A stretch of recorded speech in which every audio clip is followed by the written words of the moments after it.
자, 오늘은 베드로의 실수와 바울의 책망 이런 제목으로 말씀을 나누고자 합니다.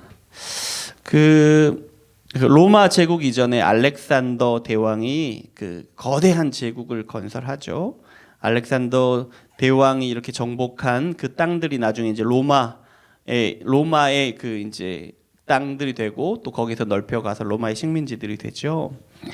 알렉산더 대왕이 그렇게 죽은 후에 알렉산더 대왕의 장군 중에 한 사람이 있었는데 셀류커스 왕조를 세운 셀류커스 1세가 있었어요. 알렉산더 대왕을 따라서 막 이렇게 세계를 정복하러 다닌 장군 중에 한 사람이에요. 그 사람이 이제 왕조를 세웠어요. 조선 왕조, 고려 왕조 이런 왕조 있죠. 왕조를 세웠는데 셀류커스 왕조예요. 그리고 스스로 셀류커스 1세가 되었어요. 셀류커스 왕조의 첫 번째 왕인 거죠. 그런데 이 셀류커스 1세가 자기 아버지 이름이 뭐냐면 안티오커스예요. 아버지 이름이 안티오커스. 안티오커스를 기리기 위해서 그 넓은 제국에 16개나 되는 지역에 안디옥이라는 도시를 세웠어요. 그러니까 안디옥이라는 도시는 그 제국에서 셀류커스 왕조가 다스리는 그 제국에서 16개나 있어요. 16개나 되는 도시를 건설했어요. 그러니까 지금으로 우리나라로 이야기하면 안디옥이라는 도시는 각 정말 넓은 지역에서 서울 같은 그런 역할을 하는 거예요. 수도 역할을 하는 겁니다. 그래서 그 수도가 수도와 같은 도시들 안디옥이 16개나 이제 그 전 세계 그때 당시에 이제 그 전 세계 이제 그 식민지 안에 그렇게 16개나 되는 안디옥이 있었어요. 근데 오늘 말씀에 나오는 안디옥이라는 도시는요. 안디옥 교회가 있는 안디옥이라는 도시는요. 그 수리아와 비시디아 지역에 있는 안디옥이에요. 수리아와 비시디아. 그러니까 16개에 있는 그 안디옥이라는 도시, 그 수도와 같은 역할을 하는 도시 중에 수리아와 비시디아에 있는 그런 도시예요. 그런데요, 이 도시는 바울이 이방 전도를 시작하게 된 도시예요. 이방 전도를 시작하게 된 도시. 이방인들에 대해서 전도를 하는데 여기 안디옥이라는 도시가 그 중심과 같은 뭐 전초 기지라고도 하죠. 그런 도시가 바로 안디옥이에요. 안디옥을 중심으로 이방 민족들을 전도하기 시작해서 그래서 이제 너무 중요한 도시고요. 그리고 바로 이 도시에서 예수님을 믿는 사람들을 그리스도인, 기독교인이라고 처음으로 불렀어요. 그런 도시가 바로 안디옥이에요. 유대인들을 전도하는데 중심이 된 그 도시는 예루살렘이죠. 예루살렘에서 교회가 시작되었지만 실제로 이제 모든 이방 민족들에게 복음을 전하는 데 있어서 중요한 도시는 바로 안디옥이라는 거예요. 안디옥이라는 이 지역이 너무 중요하고 안디옥에 세워진 안디옥 교회가 너무 중요한 이유가 여기 있는데요. 우리 지난주 2장 1절부터 10절 말씀을 나눴는데 어떤 내용이었는지 한번 생각해 보세요. 바울이 어디를 갔죠? 예루살렘에 갔습니다. 누구를 만났어요? 베드로와 요한을 만났어요. 아니죠. 이제 제자들을 만났어요. 예수님의 사도들을 만났어요. 그래서 뭘 했어요? 어떤 내용을 확실히 했죠? 이방인과 유대인이 복음 앞에서 평등하다는 거예요. 복음이 이방인과 유대인들에게 똑같다. 어떻게요? 오직 믿음으로 구원을 받는다. 이런 내용들을 지난 시간에 우리가 나누었는데요. 이번에는 지난 시간에는 이제 그 바울이 그 예루살렘 교회를 방문하는데 오늘은 또 베드로가 이제 안디옥 교회를 방문한 내용이에요. 예. 베드로가 안디옥 교회에 와서 머무는데 안디옥 교회는 지금 이방인들로 이루어진 그 교회죠. 이방인들로 이루어진 교회예요. 그런데 베드로가 안디옥 교회에 와서 이방인 성도들과 함께 밥을 먹고 함께 지내요. 함께 지내요. 12절 한번 보세요. 12절 상반절에 뭐 어떤 이들이 이르기를 그 다음에 이르기 전에 그 다음에 뭐라고 나와 있냐면 게바가 이방인과 함께 먹다가 이렇게 나와 있죠. 게바가 이방인과 함께 먹다. 게바는 베드로예요. 베드로. 여기서 먹다라고 이야기하죠. 먹다. 이제 음식을 먹다, 밥을 같이 먹는다라는 거예요. 근데 그냥 먹는 게 아니고 습관적으로 매일매일 함께, 매일매일 규칙적으로 이런 뜻이에요. 습관적으로 매일매일 규칙적으로 이방인들과 함께 식사를 했다는 거예요. 오늘 딱 한 번 먹고 마는 것이 아니라 오늘 아침도 먹고 점심도 먹고 저녁도 먹고 내일도 먹고 또 모레도 먹고 똑같이 계속 같이 먹었다라는 거예요. 그런 이야기예요. 그런데 그러던 베드로가 갑자기 달라졌어요. 예.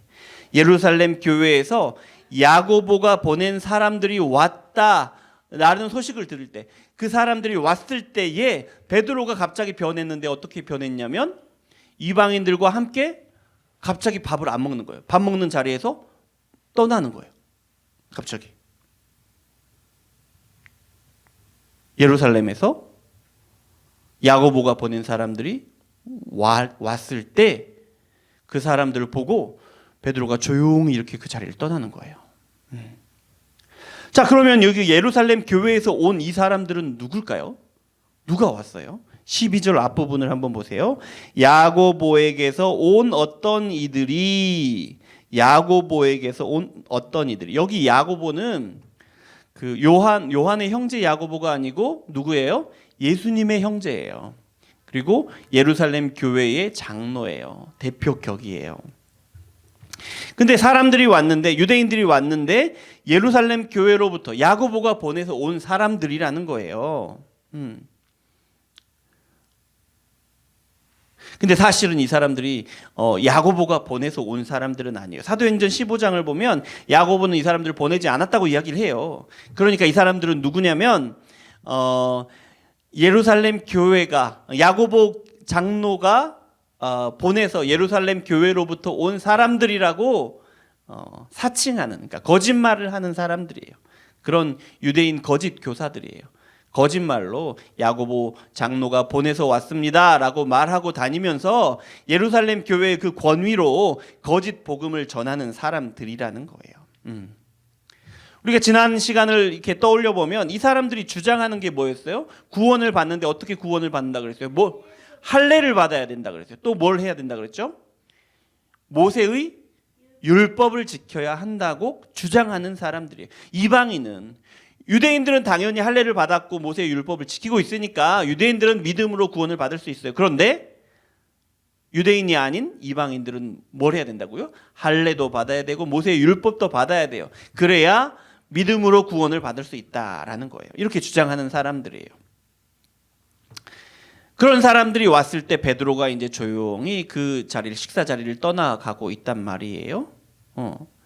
근데 그런 베드로를 보면서 바울이 갑자기 큰 소리로 사람들 앞에서 베드로를 공격합니다. 14절 하반절, 14절 뒷부분에 보면 이렇게 나와 있어요. 중간에 보면 게바에게 이르되 있죠. 그 다음 부분 한번 보겠습니다. 게바에게 이르되 내가 유대인으로서 이방인을 따르고 유대인답게 살지 아니하면서 어찌하여 억지로 이방인을 유대인답게 살게 하려느냐.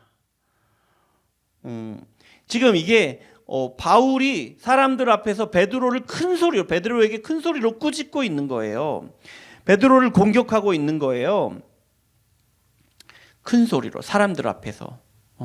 베드로는 사도잖아요. 사도 중에 사람들의 존경을 받는 사도잖아요. 그런 사람을 막 뭐라고 하는 거예요.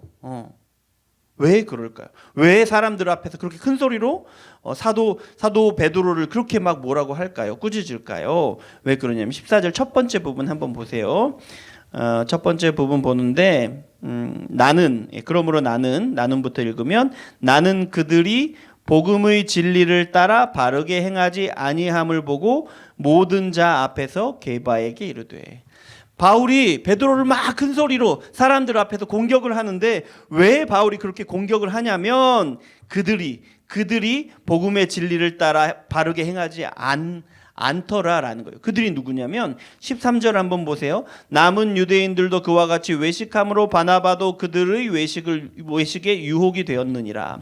무슨 말이냐면 베드로가 조용히 이방인들과 식사하는 자리에 있다가 떠나가요. 예. 왜요? 그 유대인들 거짓 교사들을 피해서 가는 거예요. 떠나가는데 그 모습을 보고 누가 유대인들이, 예, 베드로, 그러니까 다른 유대인들, 베드로 말고 다른 유대인들이 베드로가 그렇게 떠나가는 모습을 보고 이 유대인들을 따라가는 거예요.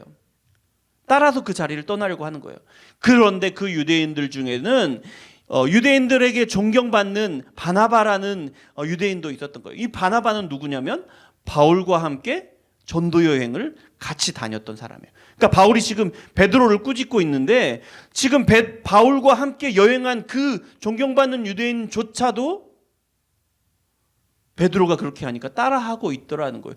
그렇게 되는 것을 보고 바울이 막 크게 소리내서 사람들 앞에서 꾸짖고 있는 거예요. 베드로를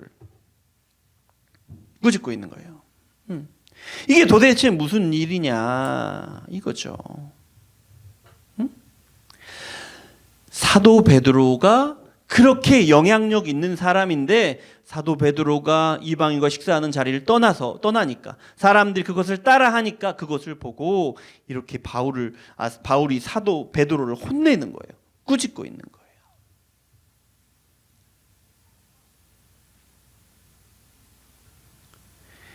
다른 유대인들도 이방인들과 식사를 하지 않는 것처럼 그렇게 하니까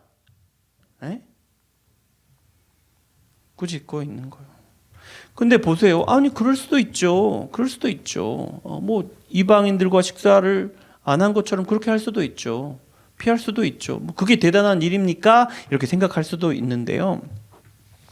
베드로가 이방인들과 식사하다가 그 자리를 떠난 것은 어떤 의미가 있냐면 사실 그 유대인들의 율법에 따르면 유대인들은 이방인과 함께 식사를 하면 안 돼요. 이방인들과 함께 있다가도 밥을 먹으러 오면 정결 의식에 손을 씻어야 돼요. 왜냐하면 이방인들은 죄인들이라는 거예요. 이방인과 함께 식사를 하면 유대인의 율법을 지키는 것이 아니에요. 유대인의 율법을 어기는 거예요. 이방인과 함께 있는 것은 유대인으로서 자기 몸을 더럽힌다라고 생각을 했어요. 그래서 이방인들과는 당연히 식사를 하지 않고 식사 전에 이방인들과 함께 있었더라도 밥을 먹으려면 손을 씻고 정결 의식을 지난 다음에야 밥을 먹었어요. 그래야 부정하게 되지 않는 거예요. 그런데 지금 베드로가 이방인들과 함께 식사를 하고 있었단 말이에요. 그거는 유대인의 율법에 따르면 베드로가 부정하게 된 거예요. 율법을 어긴 거죠. 그런데 유대인 교사들이 나타나자 이방인 그리스도인들과 함께 습관적으로 밥을 먹던 베드로가 전혀 그런 일이 없었던 것처럼 율법을 어기지 않았던 것처럼 한단 말이에요. 행동을 한단 말이에요. 이방인과 식사를 하지 않는 사람인 척 한단 말이에요. 이게 무슨 말이냐면 이방인 그리스도인들은 유대인 그리스도인들과 다르다는 거예요. 왜요? 이방인과 함께 식사를 하지 않는 게 왜 그렇다는 거예요? 이방인들은 죄인이니까. 이방인들과 함께 식사를 하면 부정한 거니까. 이방인들과 함께 식사를 하면 율법을 어기는 거니까 자리를 떠나가잖아요. 식사를 하지 않은 것처럼. 그것이 이방인 그리스도인들과 유대인 그리스도인들은 다르다는 거예요. 이방인들은 할례도 안 받았고 모세 율법도 지키지 않으니까 부정한 죄인들이니까 함께 식사하지 않는다는 거예요. 이 무슨 말이냐면 이방인 그리스도인들이 유대인 그리스도인들과 같아지려면 어떻게 해야 된다는 거예요? 뭘 해야 된다고? 할례를 받아야 된다는 거예요. 율법을 지켜야 한다는 거예요. 그것을 그 행동으로 보여주고 있는 거예요. 예루살렘을 대표하는 베드로 사도가 모든 교회의 대표인 것처럼 그런 그 강한 영향력을 가진 베드로 사도가 그렇게 존경받는 베드로가 이런 행동을 하고 있더라라는 거예요. 베드로가 그러니까 바로 옆에 있던 다른 유대인들도 따라하는 거예요. 뭘 따라해요? 이방인들은 유대인들과 다르다. 그래서 믿음만으로는 구원받는 것이 아니라 믿음에다가 할례도 받고 모세의 율법도 지켜 구원을 받는다라는 것을 행동으로 보여주는 거예요. 그래서 바울이 수많은 사람들 앞에서 베드로를 꾸짖고 있는 거예요. 그 행동을. 아니 어떻게 그럴 수가 있습니까? 어떻게 예수님이 주신 복음을 그렇게 바꿔버리는 행동을 할 수가 있습니까? 라는 거예요. 바울은요 베드로를 존경해요. 우리가 지난 시간에 나눈 말씀 중에 2장 9절을 보면 베드로를 할례자를 위한 사도, 할례자의 사도라고 부릅니다. 사도로서 존경하는 거예요. 그리고 기둥 같은 사도라고 말해요. 예, 교회의 기둥과 같은. 기둥이 없으면 어떻게 돼요? 무너져요. 베드로가 없으면 교회가 무너진다는 거예요. 그만큼 베드로를 존경하고 존중하고 중요한 사람으로 여기는 거예요.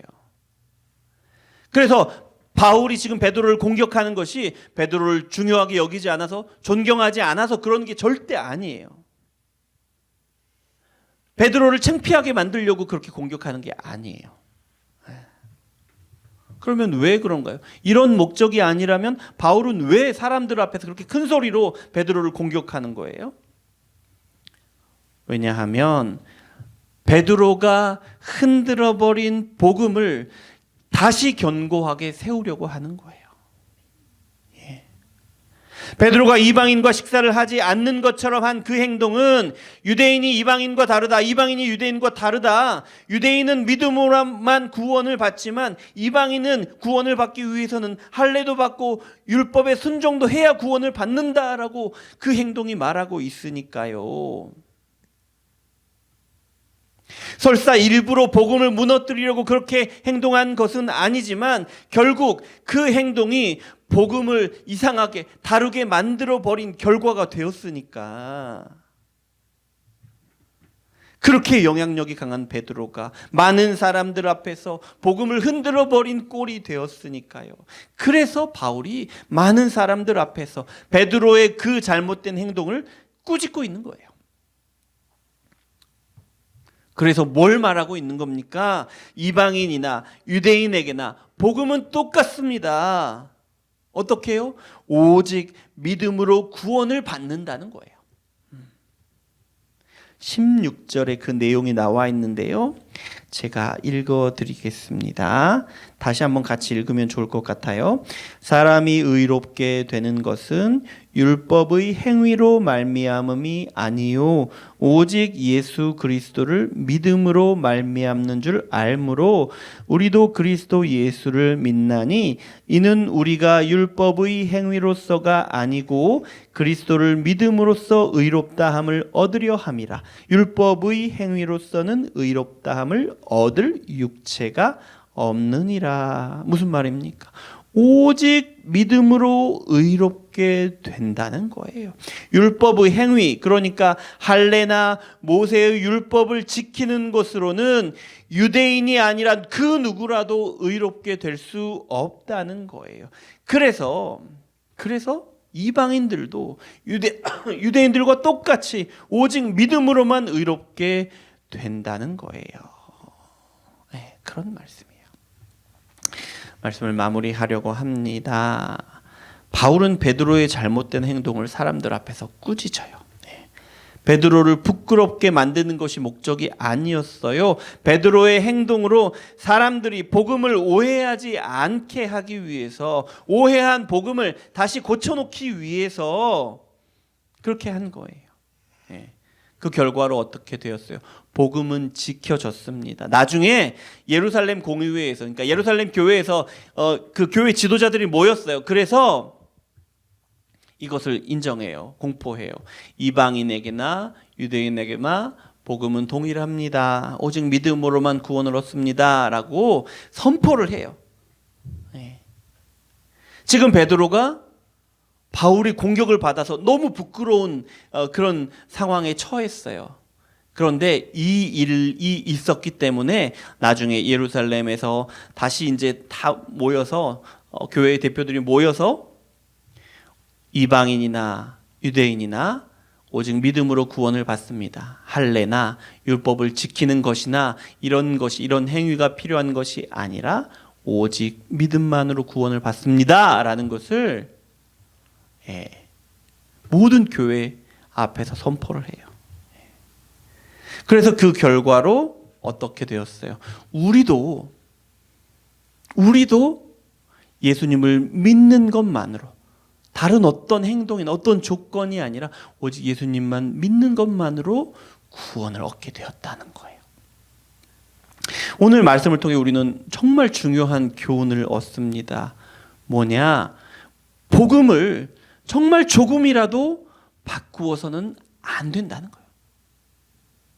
우리 입술로는 예수님만 믿으면 구원을 받습니다 라고 말하면서 행동으로는 마치 뭔가 다른 어떤 것을 해야 구원을 받는 것처럼 그렇게 해서는 절대 안 된다.